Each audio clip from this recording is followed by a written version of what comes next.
Hello everyone and welcome to my YouTube channel. आज के जो वीडियो में हम बात करने वाले हैं ना, वो हम बात करेंगे नंबर 8 के बारे में। अब ये जो वीडियो होने वाला है, ये नॉर्मल न्यूमरोलॉजी नंबर 8 के ऊपर वीडियो नहीं है। इस वीडियो में ना हम 8 को एक अलग एंगल से, अलग लेंस से देखने जा रहे हैं। नंबर 8 को अगर समझना है ना, तो हमें शनिदेव को समझना होगा। अब मैंने शनिदेव का जिक्र क्यों किया यहाँ पे? क्योंकि जो नंबर 8 की एनर्जी है वो सैटर्न से जुड़ी हुई है। शनिदेव जो कि कर्म फलदाता है, हार्ड टास्क मास्टर है। शनिदेव जो है, अगर ज्योतिष से भी हम जोड़े, जो 8th हाउस है, 8वां घर, उसके कारक हैं शनिदेव। मतलब क्या हुआ इसका? यानी शनिदेव ये बताते हैं कि अगर ज्योतिष में 12 घर हैं, उसमें 9वां घर जो भाग्य का घर है, जो फॉर्चून का, जो गुड लक का घर है, उससे पहले, वहां तक पहुंचने से पहले आपको 8वें घर से गुजरना है। यानी ज्योतिष ये इंडिकेट कर रहा है कि आपको उस एवोल्यूशन, उस ट्रांसफॉर्मेशन, उस हासिल से गुजरना पड़ेगा।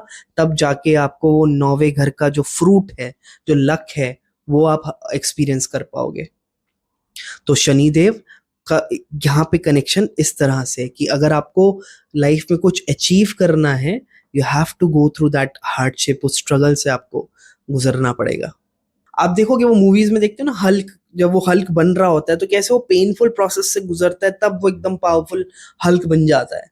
तो वो जो पेनफुल ट्रांजिशन है ना, जिस समय आप स्ट्रॉन्गर और बेटर हो रहे हो, that transition is basically the 8th house. ये है 8 नंबर।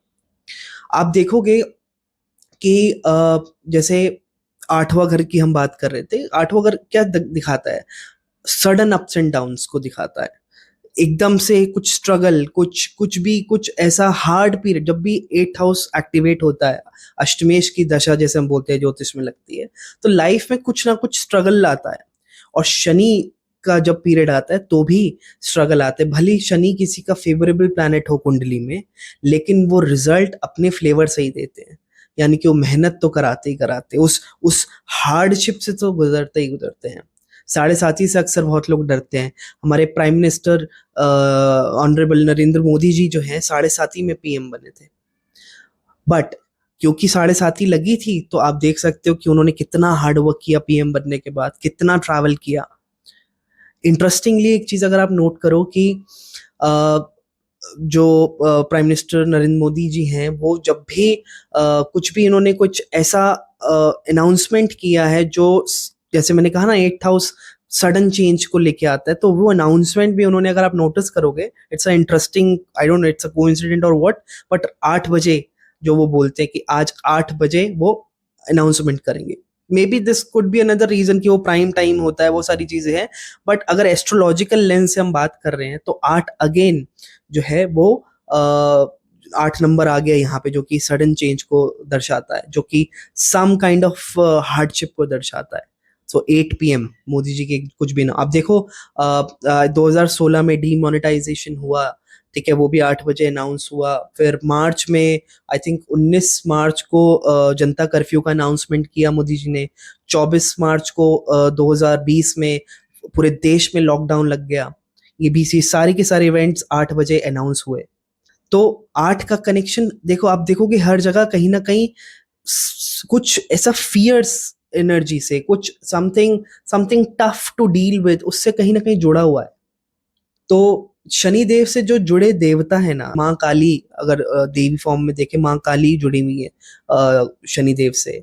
काल भैरव जुड़े हुए हैं शनिदेव से। महाकाल, उज्जैन महाकाल जो है, वो शनिदेव से कहीं ना कहीं कनेक्टेड है। तो आप देखोगे शनि जो है ना, वो काल को रिप्रेजेंट करता है ना, कहीं ना कहीं। इनफैक्ट आप देखोगे, काल भैरव अष्टकम की हम बात करें, या फिर हनुमान अष्टक की बात करें, ठीक है, तो आप देखोगे इसमें अष्टक वर्ड जो आ रहा है ना, वो भी कहीं ना कहीं इसी से कनेक्टेड है कि 8 नंबर के जो स्ट्रगल है, उससे प्रोटेक्ट करने का काम आपका ये अष्टकम करते हैं। इट्स लाइक S-400 जो भी हमने देखा ना, कैसे उसने प्रोटेक्ट किया हमारे भारत को, उस तरह से ये अष्टकम हमें जो भी नेगेटिव चीजें होने वाली होती है, उससे प्रोटेक्ट करते हैं और हमें ताकत देते हैं उससे फाइट करने की। ये अष्टकम का काम है। अष्टमी तिथि की अगर हम बात करें तो राहु से जुड़ी हुई, राहु अगेन जो है कहीं ना कहीं एक कार्मिक प्लेनेट है, वो भी ऐसा बोलते हैं कि जो सैटर्न है उसका चेला है राहु, है ना। तो सैटर्न और राहु आप देखोगे ज्योतिष में एक्वेरियस साइन को दोनों ही की लॉर्डशिप राहु और शनि के पास पास है एक्वेरियस की। तो तिथि आप देखोगे राहु की क्या है, अष्टमी तिथि है ना। तो कहीं ना कहीं ये सारा का सारा कनेक्शन आर्ट से जुड़ा हुआ आता आ रहा है।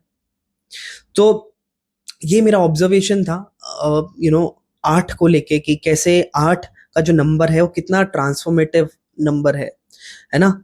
और थोड़ा सा अगर हम और बात करें आर्ट के ऊपर कि अगर आप आर्ट की शेप भी देखोगे ना, तो आप देखोगे कि इन्फिनिटी के साइन को हम सीधा खड़ा कर दें, यानी इन्फिनिटी मतलब क्या, विच इज एंडलेस, है ना। और आठवां घर जो है ना वो एक इतना गहरा पानी है जिसका हम कहते हैं कि कोई अंत ही नहीं है।